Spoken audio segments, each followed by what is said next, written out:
Welcome to KCU, your home for college football in the Great White North. This was a week where the strong seemed to get a whole lot stronger.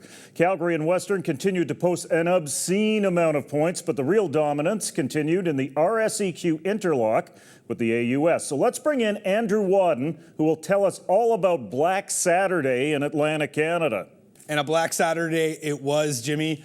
Last week, the Mount Allison Mounties' long-standing winning streak came to an end after Acadia squeaked out a 1-point win. This week, the Mounties faced another tough test with the stingy Sherbrooke Vert Or coming to town. Sherbrooke took Laval to overtime just 2 weeks ago, but followed that up by laying an oomph last week in Montreal. With both teams coming off a loss, who would be the one to bounce back with a big win? Well, let's head to that new turf in Sackville to find out.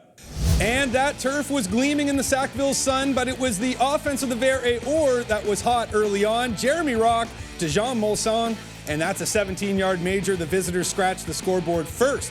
The green and gold would add 3 field goals in the second and head to the break up 17 blank. Third Q, the Rock Molson show puts this one away. That's a 30-yarder, and that put the RSEQ up by 1 in the interlocking weekend. Rock was solid like a rock in this one, as was his favorite target, Molson, who put in his best game of the season. Acadia McGill. After a big win last week, the Axemen failed to show up in this one. Louis Guimont Mota opened the scoring for McGill, and it didn't stop. McGill gets its first win of the year, land a smackdown on the number 10 team in the nation. McGill sophomore running back Nicolas Condar from Paris, France, had a monster game on the ground in the win. Off we go to Peps, the home of the mighty Rouge et Or, and mighty they were in this one. It wasn't even a contest. Laval led 40 blank at the half, and they cruised to a 64-0 win. The win keeps Laval's perfect season intact and gives the Q a 3-0 lead in the weekend interlock. Would it be a 4-game sweep for the Q? In Halifax, the Gators scored 14 unanswered in the fourth Q, earning their first win of the year, edging out the Huskies by 6. So with Bishop's win, the RSEQ successfully swept this year's interlock series 4 games to 0. So with all 4 teams in the conference taking a loss, that means there will not be an undefeated team in the AUS this year. However, the Huskies still have a chance to go winless this season. The lone game in the RSEQ went down in Concordia. The Stingers were down a score at the half, but the Carabins pulled away in the fourth Q, and they took this one by 12. Gabriel Cousineau was nearly perfect with his passing, connecting on 86% of his passes in the win. All right, time for the Grande board in the Q. Laval all alone on top at 4-0. Check out those Redmen. After 0-8 season in 2014, McGill has 2 wins already this year and are in the mix for a playoff spot. Black Saturday, what was worse for the AUS teams? Mount A losing convincingly at home against Sherbrooke, Acadia getting stomped by McGill, or all 4 teams getting swept, Gord? By far the most deflating result for the AUS has to be that Acadia-McGill game, the most eye-opening score of the weekend by far, as Acadia, who we thought was rising to the top of this conference after their win versus Mount Allison last week, loses to what had been a shockingly bad McGill team in Q play up to this point. As we saw the Louis Guimont Moda Redemption Tour kick into full gear, a really deflating loss for the AUS that really damages their mark on the national stature. I believe the winning percentage since this interlock thing was established between the AUS and the Q is around 25% for the AUS. Sean, is the interlock a failure or is it a necessary evil at this point? Well, I think it's definitely a necessary evil. I think at the end of the day, something had to happen for the AUS. They have 4 teams in that conference. There is a challenging schedule that they have to play, and at some point you do have to venture outside of your friendly confines of your conference to be able to measure yourself against the rest of the world. It hasn't gone well for them, unfortunately, but I think it speaks to more of a resource imbalance between that conference and the rest of Canada. And I think the disappointing loss of Acadia to McGill is probably the one that sort of exacerbates this point, but I think it's still something that needs to be done on a consistent basis. After the break, let's watch 5 of the 6 teams in the C-Dub score a whole lot of points. The CFL and our partners at Football Canada want to make sure we keep growing, promoting, and investing in a safe game. Football Canada now requires all amateur coaches to be safe contact trained by 2017. By creating a standard of safety for all in our football community, we're making an already great game even better. Make sure your youth coach is safe contact trained, because making a safe game means making a better game.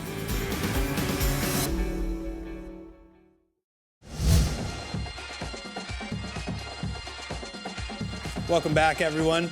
The Canada West, some say, is the most competitive conference in all of Canada, outside of the Calgary Dinos, who are dominating the C-Dub, and the Regina Rams, who are drowning. The rest of the conference are in a dogfight to make the playoffs. Manitoba and Alberta are two of those teams. The Bisons came into Footfield last Friday at 1-2, while the G-Bears were a game ahead at 2-1. At the midway point of the season, this could easily be considered a must-win for the reigning conference champs.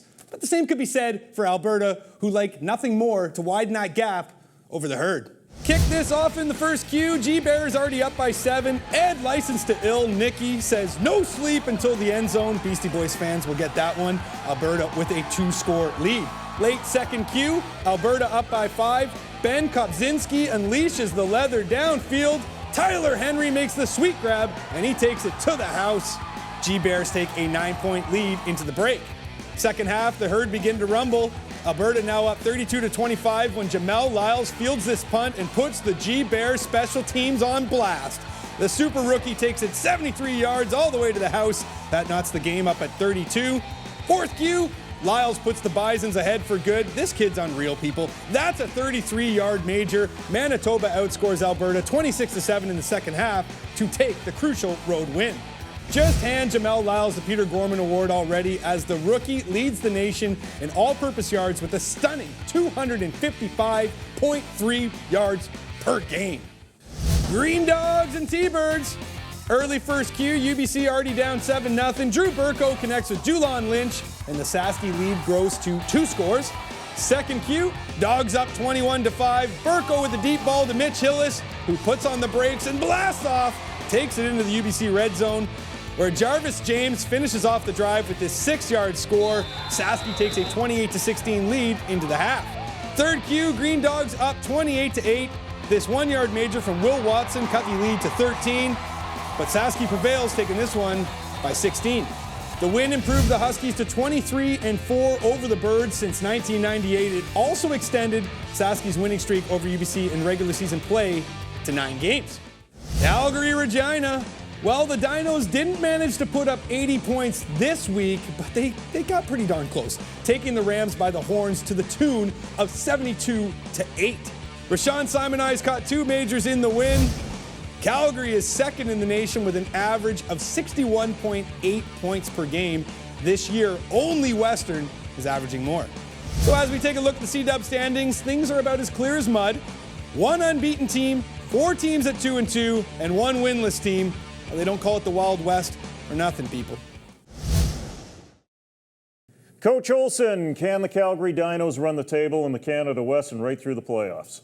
Well, in an answer, single-word answer, yes. I think that Calgary is definitely the cream of the crop in the Canada West Conference. They've proven it week in and week out. They seem to be playing with a little bit more of ruthlessness and killer instinct under Coach Harris than they have even in past years when they have been the top team in the conference. They have 2 of the best players in the country, Mercer Timmis and Andrew Buckley, which are very, very difficult to deal with on a game-in and game-out basis. I remember back in 2013 when Eric Dulesky was replaced in a game because of an ankle injury, and thinking as an opposing coach, this was bad news for the Canada West. This guy's skill set, he's an athlete, but he also has the intangible traits of poise and leadership, not to mention his best skill is his mind and his preparation. Those things, when they come together in a quarterback, they're pretty tough to compete against, and I think as a leader of that Dinos team, it's going to be tough for someone to beat them this year.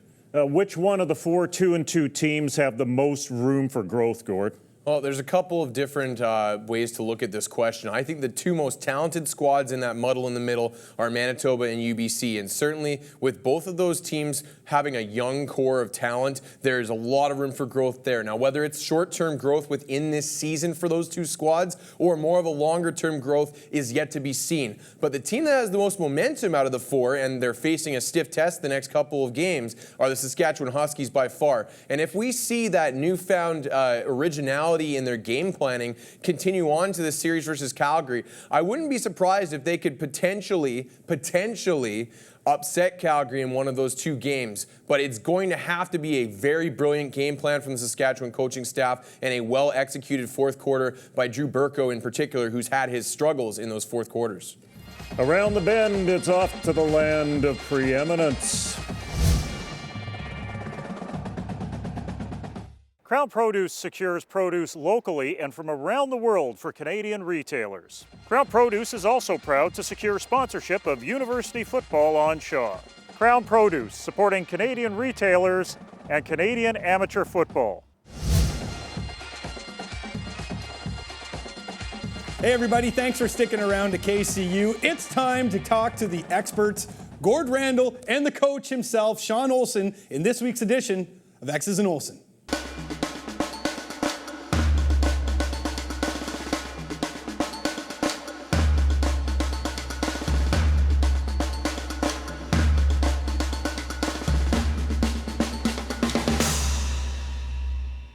All right, thanks, Andrew. And since my aunt told Mr. Mullen that I did such a great job on this segment, you get to watch it again, and I get to host X's and Olson again this week. Our feature game on Shaw is the first of a double dip between the University of Alberta Golden Bears and the University of British Columbia Thunderbirds in Edmonton. Now, we've already talked in the past about the Alberta Golden Bears defensive line, one of the position groups we're highlighting this week, and their counterpart on the other side of the field will be the much maligned and young and improving UBC offensive line. Now, Coach, this offensive line's really had some issues this season and been, like I said, much maligned. What have been some of the problems they've been dealing with up front over there?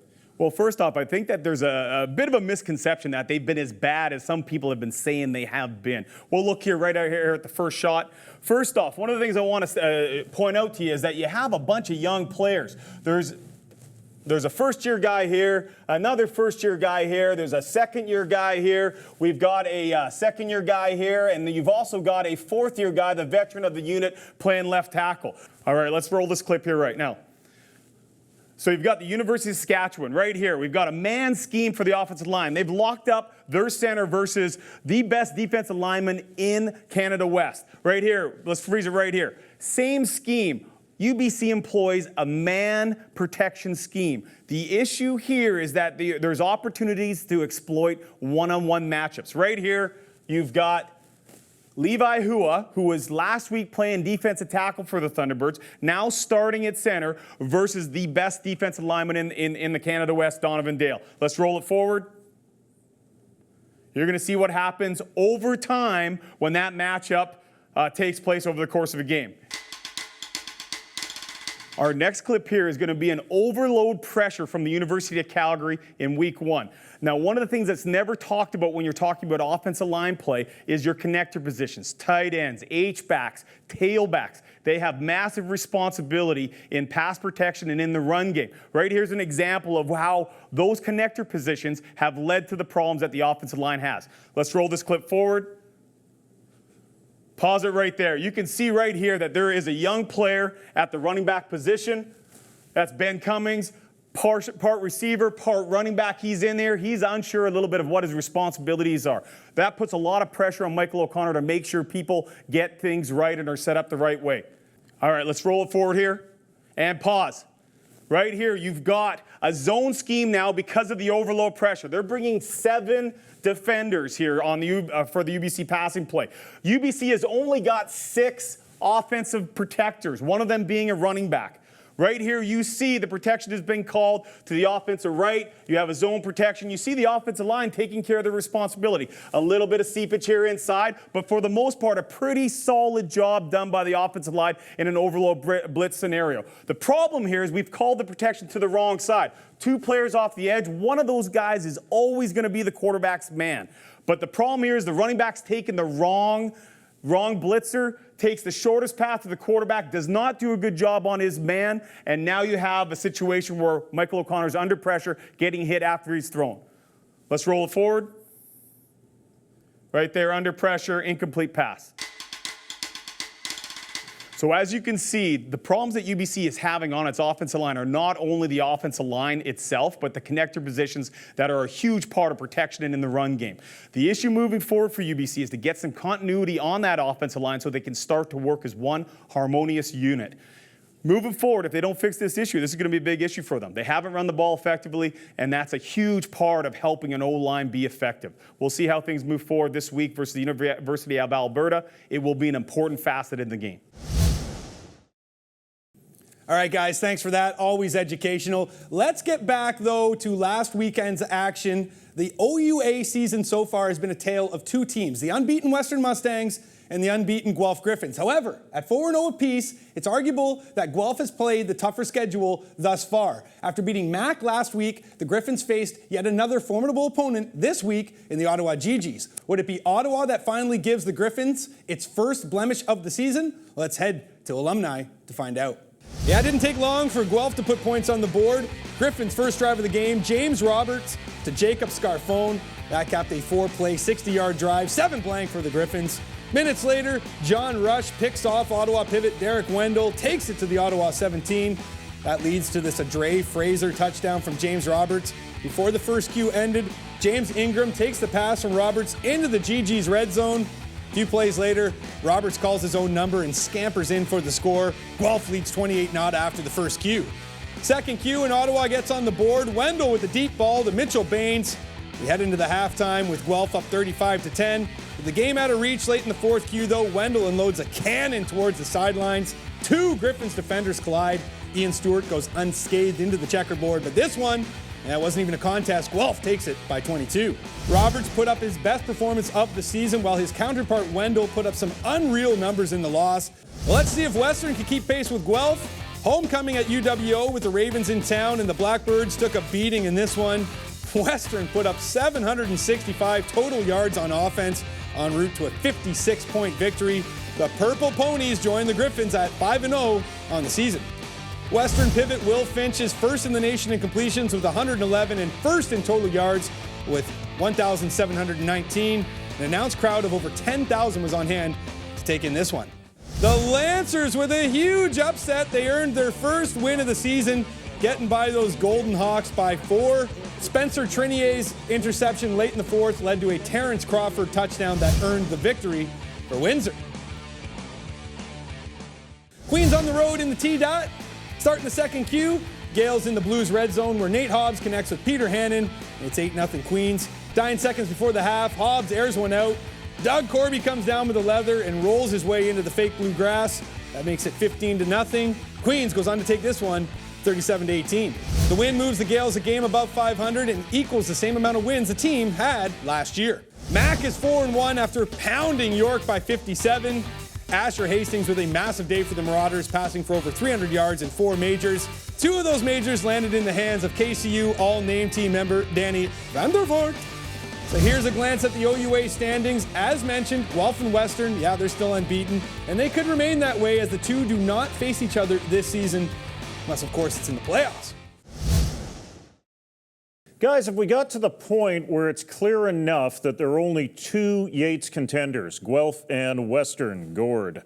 I don't know that there are 2 clear Yates contenders. I would argue that at this point, the only thing that is for certain is that there is one clear Yates Cup favorite, and that is the Western Mustangs. Western running all over every opponent they play. We were talking just before the show about how Queens played them pretty well and still lost by 26 points. As for Guelph, they've put together a couple really good efforts the last couple weeks, but they've also had their struggles from time to time, and I think that they're a very good team. I just don't think that we've seen anything that indicates that they are up at Western's level at this point in time, as particularly evidenced by one of those down games, their 49-22 victory over York, which is far closer than Western's 74-10 effort. I think the reality is that those 2 teams are at the top of the conference right now, but it's still early. There's a whole lot of football to be played yet in the OUA. The team that jumps out to me, well, actually there's 2. One is McMaster, who has a history of being one of the top teams in the conference. They have talent at the right spots, and they have a coach that knows how to get it done. The other team that surprised me a little bit, and I know their record is not up there with teams like Mac, but is Ottawa. Ottawa seems to be a gamer team. They have a quarterback that's a veteran. He's played well in almost every single game to this point, and I think they're a team that moving down the stretch, if they can get their defense going a little bit, they could surprise some people.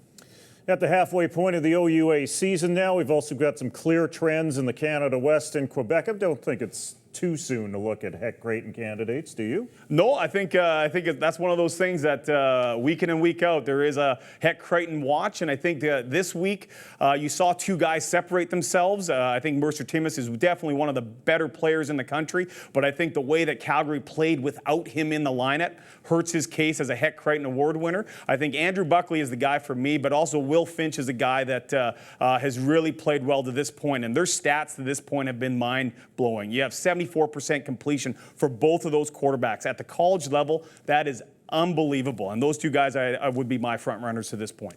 And for me, there's a very clear choice in this category, and it's got to be the man at the helm for the most potent offense in the country by far. That is fifth-year pivot Andrew Buckley at Calgary. This guy looking to become the first back-to-back Heck Creighton winner since Queensman Tommy Dennison back in the early 2000s. Buckley has everything that you want. He's putting up huge numbers. He's ripping apart good defenses. He's attacking up and down the field. He's poised in the pocket. He's the guy for sure right now, and it's not particularly close for me.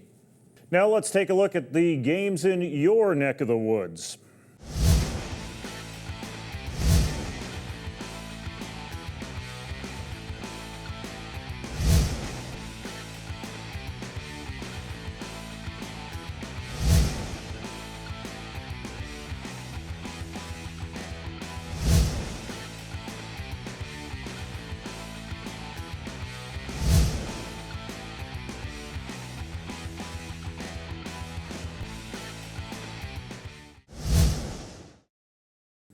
Picks and previews, games of the week, and as always, we go first to Coach Olson. The game that I'm going to focus on this week is going to be the University of British Columbia Thunderbirds versus the University of Alberta Golden Bears. This is the matchup of 2-2 teams playing back-to-back matchups. Massive playoff implications in this game. This game is going to come down to, as it usually does, defense and special teams. Both teams have had opportunities in the special teams game, but defense is where this game is going to be won and lost. The University of British Columbia needs to get their run game going versus a weak front for the Alberta Golden Bears. And the Bears have an opportunity, as I mentioned in X's and Olson's, to take advantage of a UBC secondary that hasn't been up to snuff so far this year. I'm picking the Thunderbirds in this matchup because of the history, but it's going to be a difficult game, and it's going to be one that determines playoff positioning moving forward. There are a couple interesting matchups for me in the queue with a couple mid-tier teams in Sherbrooke and Concordia trying to put their name into the conversation in that conference versus Montreal and Laval respectively. But I'm going to focus on the Panda game, the cross-Ottawa rivalry. And Ottawa Sports and Entertainment, the group that is part of the ownership group for the Ottawa Red Blacks, has taken over promotion for this game, which already drew 12,000 people last year. They've moved it to that beautiful new Lansdowne Stadium in Ottawa. Looks like, by all accounts, it's going to be a very well-attended event and a high-class first-class event. Last year, you saw the Hail Mary for Carleton at the end to Nate Bahar to shock the GGs. Both teams appear to be around the same level in that mid-tier of the conference. I would say Ottawa's a slight favorite at this point, but should be a great game both on and off the field for the CIS this weekend. Can anyone stop the Calgary Dinos on a trip to the Vanier Cup? Probably not. But this back-to-back series with Saskatchewan, with a Thanksgiving break in between, might be the test that both teams require. As disappointing as the Huskies' second half collapses were in the first 2 weeks, their veteran leadership stepped up when required against Regina, and the coaching staff reinvented their approach before rolling into UBC. While either is not a must-win game for the Huskies, their playoff hopes would be bolstered by an upset. But the Calgary offensive line and secondary are a serious upgrade from that of UBC's. And the Dinos gave us 72 reasons last week and 80 reasons the week before to reinforce their invincibility. That's us for everyone at KCU. Now, let's get to the game.